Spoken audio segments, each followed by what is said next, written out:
A sociedade da positividade elimina a alteridade e a resistência. Tudo deve ser transparente, comunicável, exposto. O excesso de positividade gera saturação. Nada permanece oculto, nada resiste, nada se protege. A comunicação total não fortalece o vínculo humano, mas o dissolve em fluxo de informação. O excesso de transparência não gera confiança, mas controle. A vigilância se disfarça de participação. A nudez tornou-se a última forma de armadura. Não é mais sobre despir a pele, mas sobre forjar uma segunda, mais brilhante e mais mortal. A exposição total não é um ato de liberdade, mas a mais sofisticada forma de conformidade. Vivemos sob a tirania do like, um regime que não precisa de grades, porque nós mesmos construímos nossas jaulas de vidro, transparentes e imaculadas, e nos exibimos dentro delas com um sorriso ensaiado. O imperativo de ser visto, de ser percebido como positivo, produtivo e feliz, esmaga a sombra, o contraditório, o verdadeiramente complexo que habita em nós. A sociedade da positividade, como diagnosticou o filósofo Byung-Chul Han, não é mais disciplinar, é de desempenho. Ela não diz não, ela diz sim, você pode. E esse sim é mais coercitivo que qualquer proibição, pois quem falha diante de um convite tão aberto? A culpa é inteiramente sua.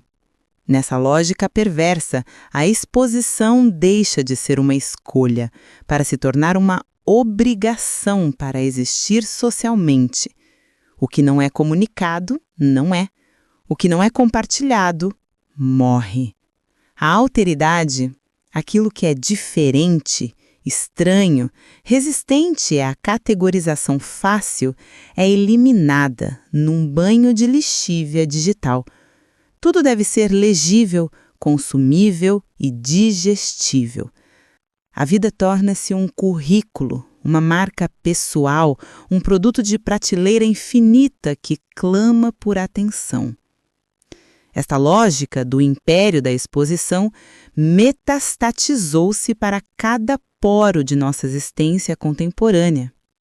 Nos perfis das redes sociais, nós somos curadores de um museu do eu, onde só as melhores e mais editadas versões de nós mesmos têm permissão de entrada. A tristeza deve ser estetizada como melancolia poética, a raiva canalizada para debates performáticos, o ócio justificado como self-care necessário para a próxima rodada de produtividade. Nos aplicativos de relacionamento, as pessoas são reduzidas a cartões de visitas animados, descartáveis com um gesto de dedo. No mundo corporativo, a transparência tornou-se um fetiche, exigindo reuniões de feedback constante, métricas de felicidade e a entrega voluntária de nossa subjetividade para análise de RH. A cultura de cancelamento é o braço armado desse império. A ameaça de exposição total, da aniquilação da imagem pública, paira sobre todos, disciplinando comportamentos antes mesmo de qualquer transgressão. A privacidade, outrora um direito, é vista agora como suspeita. O que você tem a esconder? A sombra, o não dito, o segredo, que são espaços fundamentais para a formação do self, são tratados como tumores a serem extirpados pela luz cirúrgica do sol digital. Tornamo-nos uma sociedade de vitrines, temendo que qualquer rachadura no vidro signifique a ruína total, sem perceber que a verdadeira vida, a vida que resiste e importa, acontece sempre nos bastidores, na penumbra, longe dos holofotes. A luz que tudo revela é a mesma que tudo incinera. Não há mais sombra onde repousar o olhar, não há mais véu que proteja o mistério, não há mais silêncio que abrigue o pensamento não formado.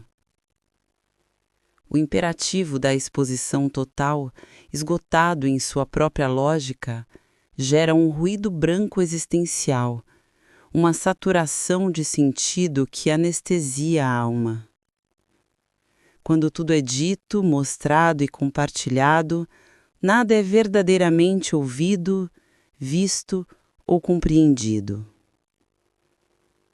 A superexposição não leva à iluminação, mas a uma cegueira por excesso de claridade. É a violência da positividade que, em seu zelo por eliminar o negativo, o oculto e o ambíguo, extingue justamente os nutrientes essenciais para a vida psíquica. A possibilidade do segredo, a dignidade do privado, o poder germinativo daquilo que amadurece longe dos olhos famintos do mundo. Nada resiste porque não há mais contra o que resistir. A coerção é tão total que se internalizou como desejo. Nada se protege porque a própria noção de um núcleo íntimo e inviolável foi dissolvida na acidificação constante da timeline. O sujeito, esgotado de se performar, colapsa sobre si mesmo num burnout existencial, esvaziado de qualquer interioridade que não seja um eco amplificado das demandas do exterior. O oculto não é mais um território a ser explorado, mas uma falha de sistema a ser corrigida. Na contemporaneidade, esse colapso se manifesta como uma pornografia da intimidade. Relacionamentos são narrados em tempo real, cada desentendimento vira conteúdo, cada momento de alegria autêntica é interrompido pela necessidade de sua encenação. A dor, que precisava do segredo para ser elaborada, é agora apostada em busca de validação alheia, esvaziando-se do seu poder catártico pessoal e transformando-se em espetáculo. A cultura dos spoilers é sintomática. Não se tolera mais a espera, o suspense ou o prazer da revelação lenta. Tudo deve ser conhecido e consumido imediatamente. Nas plataformas digitais, a busca obsessiva pela autenticidade é a última e mais irônica camada da encenação, pois o que se pede é que a performance seja tão boa que pareça real. A saturação de estímulos e informações gera uma apatia paradoxal. Quanto mais vemos, menos nos comovemos. A imagem de uma guerra e de um prato de comida competem na mesma tela, niveladas pela mesma lógica de consumo efêmero. A ausência do oculto, longe de nos libertar, nos aprisiona numa eterna superficialidade. Sem um quarto escuro para revelar a foto, tudo permanece um negativo cru, uma potencialidade que nunca se realiza, porque foi exposta e destruída pela luz antes de estar pronta. A ruína da interioridade é o preço pago pela ilusão da transparência total. A conexão constante é a mais perfeita forma de isolamento. Nunca nos comunicamos tanto e nunca fomos tão profundamente sós. O fluxo ininterrupto de informação, essa torrente de bytes que chamamos de diálogo, não tece vínculos, dissolve-os. A comunicação, outrora a ponte frágil e cheia de riscos entre duas subjetividades, tornou-se um fim em si mesma, É um falar por falar, um emitir sinais para a rede, na esperança vã de que o eco desse ruído preenche o vazio de um encontro que não acontece. A linguagem, esvaziada de sua carga simbólica e de sua capacidade de portar mistério, reduz-se a mero dado, informação plana e consumível. O vínculo humano, que nasce do tempo compartilhado, do silêncio cúmplice, do risco da interpretação e da aceitação do incontrolável no outro, é substituído pela eficiência de uma conexão. Conexão esta que é, por definição, provisória, descartável e livre de atrito. Não há alteridade no feed, apenas projeções. O outro não é um universo a ser desvendado, mas um perfil a ser escaneado, um conjunto de preferências e opiniões que ou reforcem a nossa bolha ou são imediatamente bloqueados. A conclusão lógica, com um tom de desilusão, a comunicação total não gera comunhão, gera um aglomerado de monólogos que se cruzam no éter digital sem se tocarem. É a solidão da multidão hiperconectada, onde se tem 100 amigos e nenhum ombro. Esta lógica do império da exposição metastatizou-se para cada poro de nossa existência contemporânea. Na realidade do século XXI, isso se materializa na tirania da resposta imediata. A pausa para a reflexão é interpretada como desinteresse, o silêncio como agressão. Os aplicativos de mensagem, com suas 2 marquinhas azuis, são os vigilantes panóticos das relações, exigindo performance comunicacional 24/7. Os relacionamentos são administrados por essa lógica, medidos pela quantidade e velocidade das interações, não por sua profundidade ou verdade.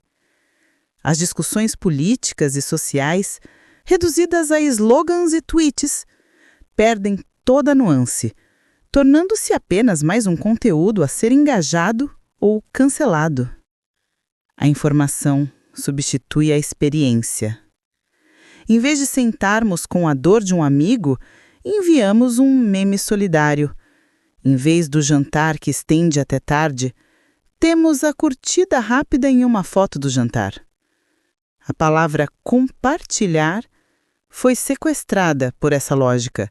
Compartilhamos não para dividir uma experiência íntima e construir um vínculo, mas para lançar mais um fragmento de dados na correnteza, na esperança de que alguém, em algum lugar, valide nossa existência com um coraçãozinho.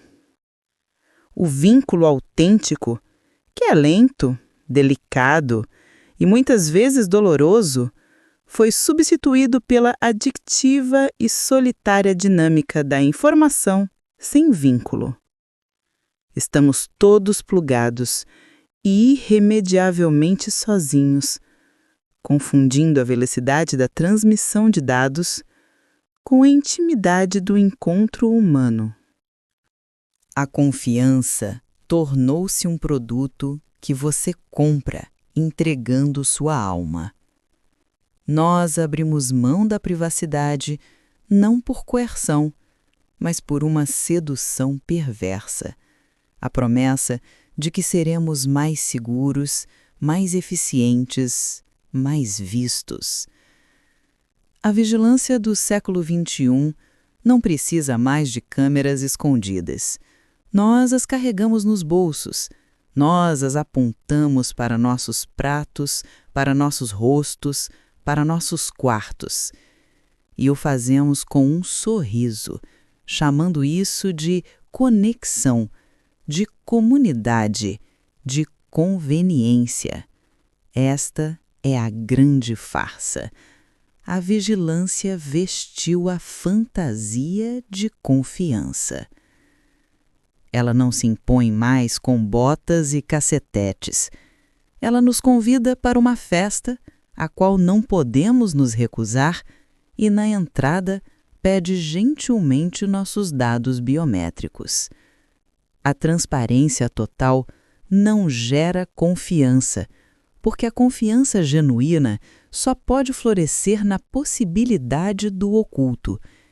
Eu confio em você precisamente porque você poderia me trair, mas escolhe não fazê-lo. Quando tudo é monitorado, rastreado e registrado, a escolha é eliminada. O que emerge não é a confiança, mas a previsibilidade de um sistema de controle. É a substituição da ética pela conformidade algorítmica. A vigilância participativa é o estágio final desse delírio. Somos nós que assinamos os termos de uso, nós que checamos nós que postamos a prova da nossa própria vigilância, transformando o ato de ser vigiado em um bem de consumo e em uma performance social. Na realidade contemporânea, essa fantasia se manifesta em cada gesto banal. O aplicativo de entrega não mostra só a rota do motoboy, ele mostra a foto dele, seu nome, sua localização em tempo real. Uma pseudo-intimidade que esconde uma relação de exploração e controle brutal.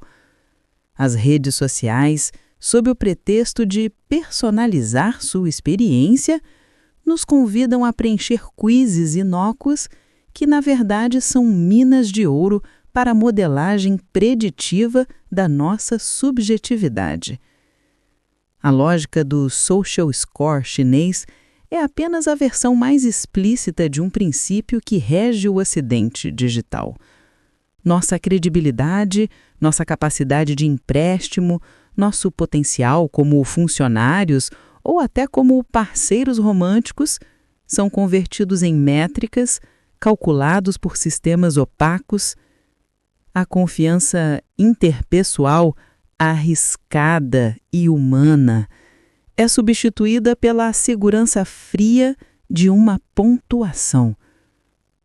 A própria noção de comunidade é esvaziada e recriada como um espaço de monitoramento mútuo, onde vizinhos viram delatores em potencial em aplicativos de segurança colaborativa e onde a figura do vigilante é celebrada nas redes.